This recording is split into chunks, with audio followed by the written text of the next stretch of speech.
What's up, family? Oh yeah, it's Holla Be That Name. It's time to react. Get this game. We ain't gonna waste no time, man. We're gonna go ahead and get right into it. Holla be thy name, holla be thy name, holla be thy name, holla be thy name, react and get game. Holla be thy name, holla be thy name, holla be thy name. Listen to what Jane Elliott says about the Native Americans. We're still teaching that Columbus discovered America. We're still teaching that those people who lived here were called Indians because of Christopher Columbus. It's all a bunch of hokum. It isn't true. The first people that inhabited this continent and every other continent on the face of the earth came from Africa. People from Africa came to what we call the North American continent between 20,000 and 10,000 years before Columbus was a gleam in his father's eye. What we call black people were here before there were any white people on the face of the earth. There were no white people until enough people from Africa moved into the northern climates, and their skin, their hair, and their eyes got lighter as they were exposed to less and less melanin, sunshine, so their bodies produced less and less melanin. That's the only reason my skin is this color, because my great-great-grandparents came from Ireland, which is in the northern climates. We don't teach the truth to kids. I don't think they teach the truth to kids in Europe either, because we all seem to think that the most important thing you can be is white. There is no such thing as a white person. 10,000 years before Christopher Columbus? African Americans today have an equal probability of being Native American and African or Native American only. You should be aware that mixed-race people were not reclassified by accident.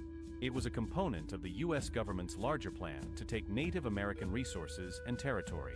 The Dawes Act of 1887 was one of the most important laws in this area.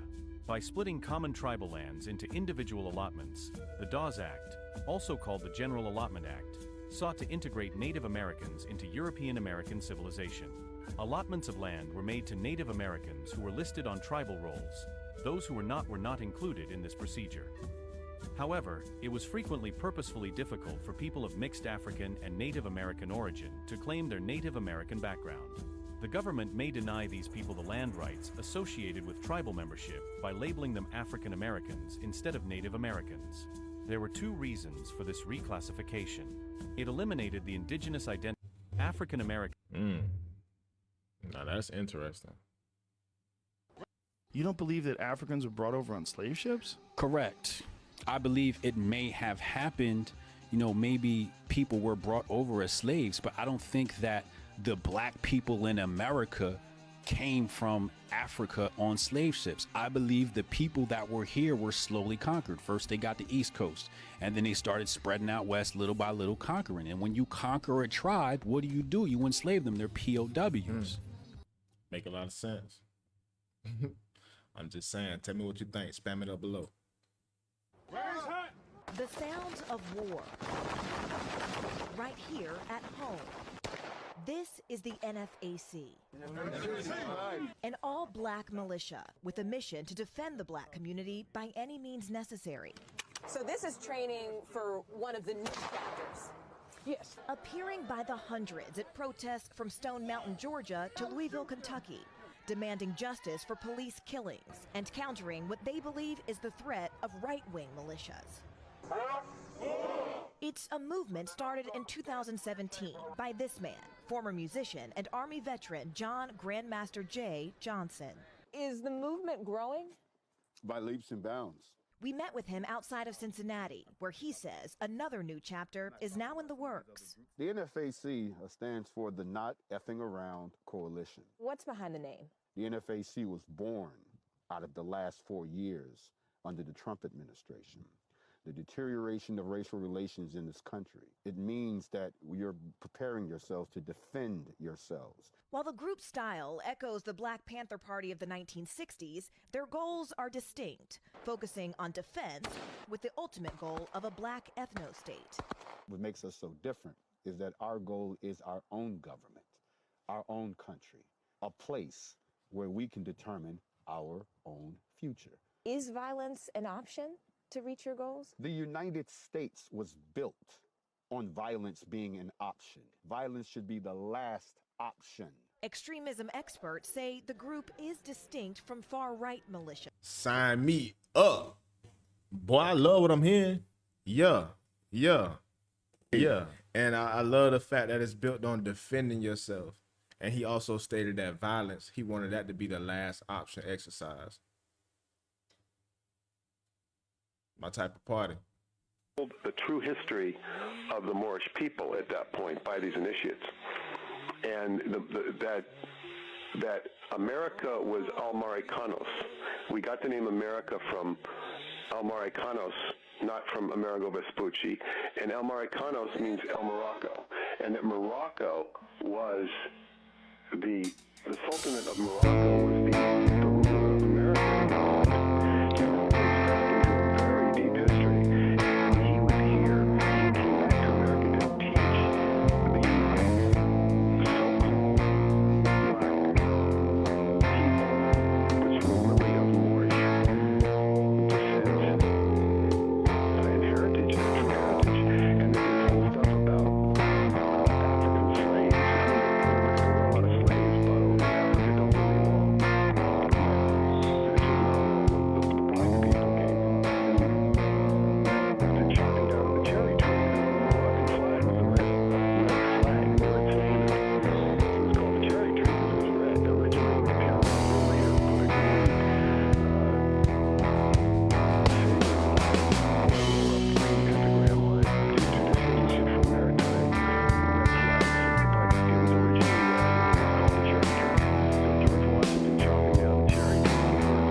And part of that arrangement between their diplomacies was that Morocco had sued America during the Revolutionary War because they were enslaving their people. The Sultan was they sued America. Morocco started taking hostage, American ships hostage, and this resulted in a diplomatic slap, which eventually was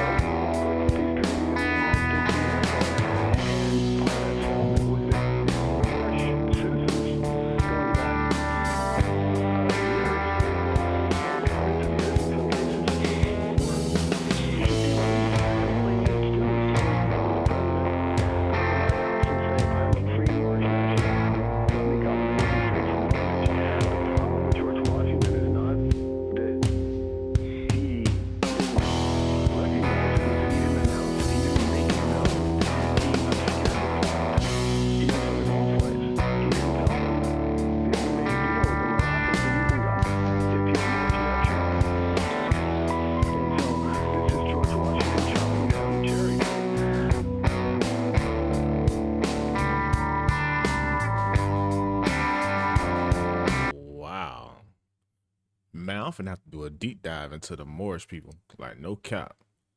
Morocco and the Moorish people is definitely a rabbit hole we going down. Spam it up below. Tell me what you think about this video right here. The Igbo people have many Jewish traditions.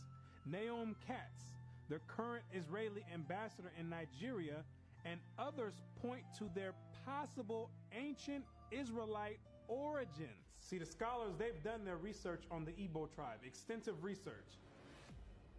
And they've compared the traditions of the Igbo tribe, and they've matched them up to the biblical traditions of the Israelites. And they said, whoa, these are strikingly similar.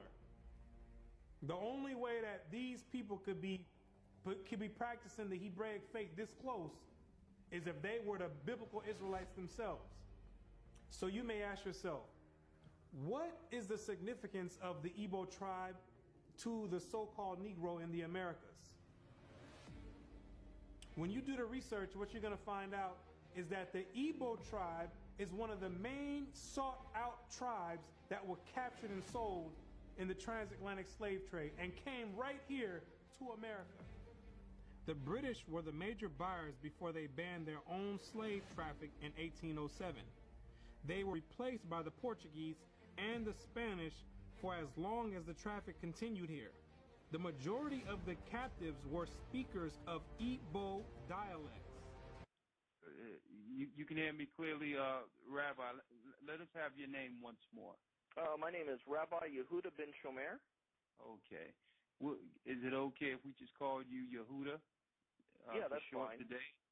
Yeah, Okay, that's great. fine. No problem at all. I'll go on even further to say this, that the slave trade is actually connected to Deuteronomy 28, because the majority of the slaves that were brought to the Caribbean islands and brought to the Americas were Igbo people, were people of Hebrew and Hebraic Israelite descent, if you will.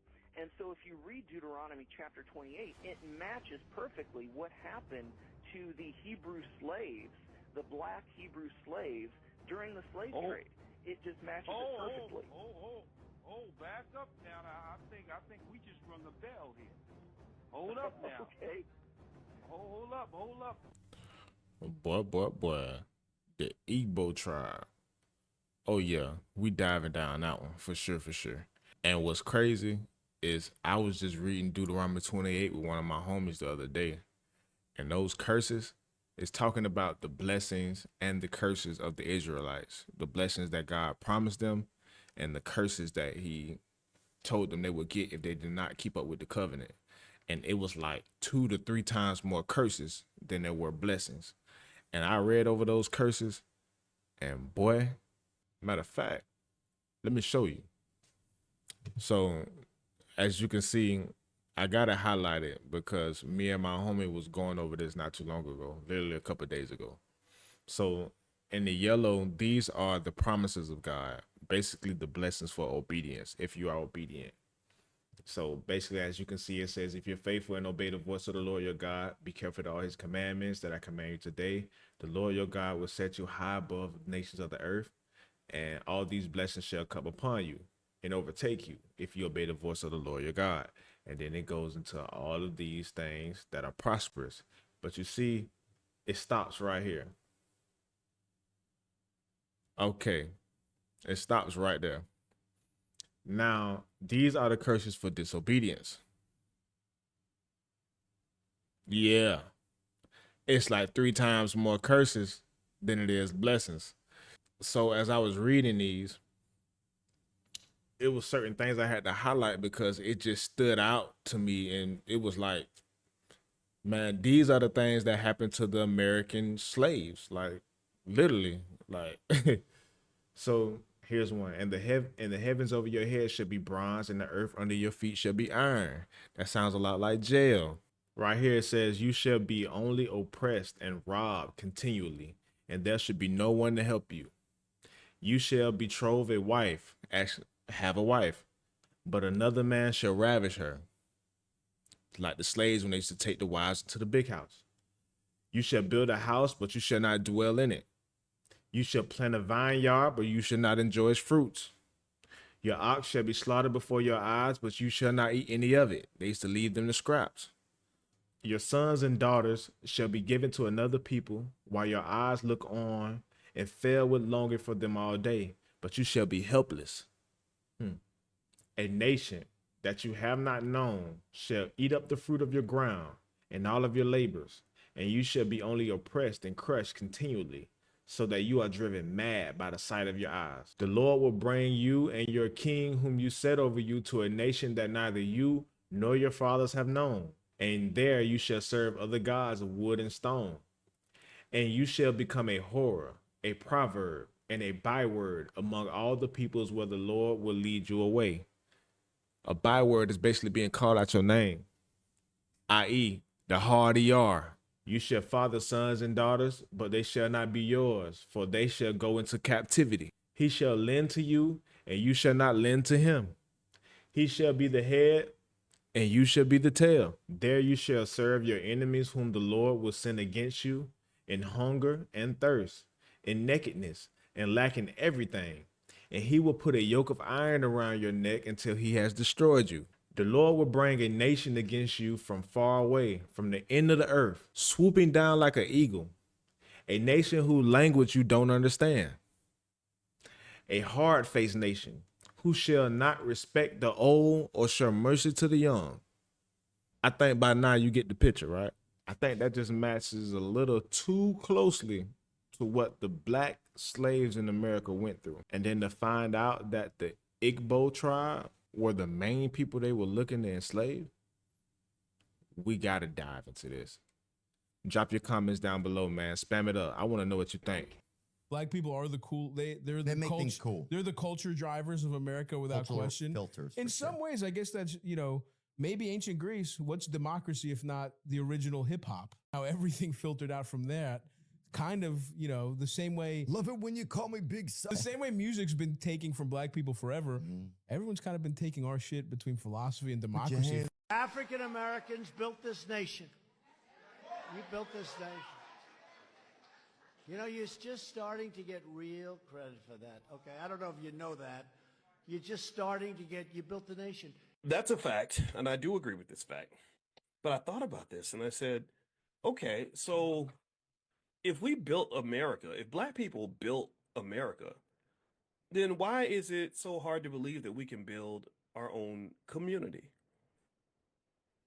I mean, I imagine building Black America would be easier than building America, right? So if we built America, if we built the whole damn country, why can't we build? Why can't we build up our neighborhoods? Like, why can't we build up our families? Why can't we build up our businesses? Why can't we build up our own economic system? Why can't we build for ourselves? Like, that doesn't make any sense. That's kind of crazy to me. So either people who Man, that makes a lot of sense. Why can't we build our own community, our own nation, our own civilization? Black people, where in the United States is your family from, and where did they migrate to? I'll go first. For context, this is a map of the Great Migration of black people in America. Black folk would pick up anything they could, the possessions that they could carry, and they would migrate from the South to the Northeast, the Midwest, and the West. As you can imagine, this was to escape the black codes, Jim Crow, racial segregation, and to pursue economic and educational opportunities. The major factors contributing to the Great Migration were World War I and World War II. The men went overseas to fight, and there were tons of industrial jobs and labor left open and vacant. This led to the Red Summer of 1919, when these white soldiers returned home, saw that their jobs were taken by black folk, and this resulted in mass racial terrorism and tension. Thousands of black people were killed, and World War I veterans were even lynched in their service uniforms. Overall, the Great Migration is one of the largest documented mass movements of people in North American history. As for me, my father's side migrated from Mississippi and Arkansas to Cleveland, Ohio, and my mother's side migrated from North Carolina and Tennessee to Cleveland, Ohio. Why did I think that every black person got their enslaver's last name? Descendants of slaves from America, obviously, is who I'm talking about. But why did I think that everybody had the names of their slave master? That's not the case. We all know that a lot of black people got their last names from their enslavers. But what I didn't know was a lot of the common names, Carter, Smith, Taylor, those all came from black people's ancestors' occupations. So in case you didn't know, a carter was a person who transported goods using a cart. A cooper is someone who made or repaired barrels. Smith is in relation to a blacksmith, someone who worked with metal. Tailor refers to a tailor, someone who sews and makes clothing. It's just spelled differently for whatever reason. And then you have names like Freeman, Strong, Young, Brown, Black. These represent exactly what it sounds like. Freeman obviously was the person who got their freedom during slavery, and that was just the last name given to black people during that time so that it could be known that they were free, and that was their free identity. They no longer had a slave identity. And then you have those that took on names that represented their surroundings and geographic locations, such as rivers, banks, woods, hills. Those were names that indicated proximity to nature. Strong is just like it sounds, most likely identifying a person of that stature who portrayed inner strength as well as physical strength. Young, Brown, and Black were names that were given to people to describe their outward appearance. If they looked young, if they were brown, if they were black, those were the names that stuck and were passed down in the family line. And the fourth way was through false documentation, such as the Freedmen's Bureau census and things like that, which forced Black people to change their last names because they were either spelled wrong, misdocumented, anglicized, etc. And others, after emancipation, rejected their last names and chose their own last names. However, they chose names such as Washington, Lincoln, after predominant figures of their time, which was ironic because, you know, obviously some of them owned slaves, but they still felt some type of prestige to the name and wanted to take after them, rejecting their enslavers. And I'm kind of low-key jealous of y'all because my ancestors just kept their enslavers' last name. It's very Irish. When I was a kid, people would ask me, "Are you related to Michael Jackson?" And I would say, "Yeah, that's my cousin." And he low-key might be. Who knows? I don't know. It's a cool name, but it's just not. We're not connected to our roots. However, it is cool. Why haven't I ever thought of that, bro? That makes so much sense. Like, so much sense, bro. I always thought that people got their last name from their slave owners. I did think that. But the way she broke that down, bro, that gotta be it. That makes a lot of sense, bro. This is a 1600s map of Africa. There were no modern day countries. There were no 50-something modern day countries, okay? So for anybody with a brain, right? I need anybody with a brain. If there were no modern day countries back in the 1600s, it makes no sense to look at an African American and ask them, well, where are you from? Why? If there were no modern day countries on the continent of Africa, and African Americans are born in the country of the United States, when we say we are from the United States, that is the country that we are from. That is the country. Because way back when our ancestors were taken, look what the flip. It looked like it was kingdoms. You can call these feudal systems, okay?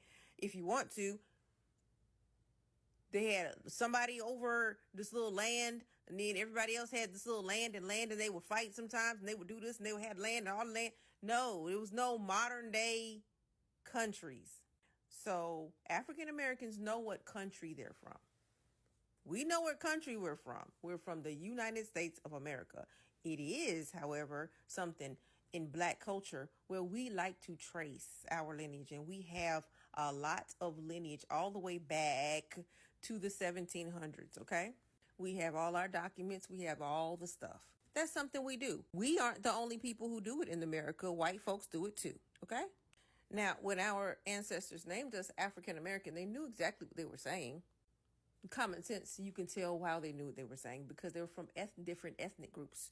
African Americans are from various ethnic groups. Various ones, not just one. Various ones. And we became one people. African American. Well, why do you say African American? There were no modern day countries. You see that? There was a kingdoms, ethnic kingdoms. Yeah. Okay. Now maybe you should understand that. There are states in America that are older than modern day countries in Africa. You hear a lot of people saying that we shouldn't judge America's founding fathers with the moral standards of today because that would be unfair. It's a different time. But the moral standards of today existed back then. James Otis, the guy who said taxation without representation's tyranny, also wrote, "The colonists are by the law of nature freeborn, as indeed all men are, white or black." Benjamin Rush, signer of the Declaration of Independence, he said to be deluded into thinking that one race is inferior to another is so foreign to the human mind that the moral faculties, as well as those of the understanding, are debased and rendered torpid by it. Torpid means lifeless. Gouverneur Morris, whose pen wrote the Constitution, said slavery would bring the curse of heaven upon us. Thomas Paine inspired the American Revolution. He called slavery monstrous and slavers desperate wretches. Ben Franklin's friend Ben Lay called slavers the spawn of Satan to their faces. Then there were the men, women, and children enduring forced labor who petitioned numerous courts at the time, quoting the Declaration of Independence. While Black women were keenly aware of their rights during all periods of the American history, the Revolutionary era marked the forming of a new nation and was a particularly important time for women like Belinda to exercise her rights. While the whites in the country around them boasted about life, liberty, and pursuit of happiness, Black women used the courts and their feet, words, and actions to liberate themselves from the yoke of slavery. In the process, they took refuge in swamplands, Europe, the Caribbean, and Canada. Just like women in the early colonial era, Black women of this period understood that liberty was innate, and they tested the boundaries of slavery and indentured servitude. In 1763, Jane Banks of Goochland County, Virginia, filed a suit for her freedom. She was an indentured servant of Judith Leake and believed she would be free given the status of her mother, Mary Brooks, who was a free mulatto woman. Unfortunately, Banks lost her case and remained in Leake's custody. Why did I stitch this video stressing this point? Because many times it is often said that Black people did not resist, or that it was a choice, or that we can't judge the colonial era based off of the time period. The sad part about it is they knew it was wrong.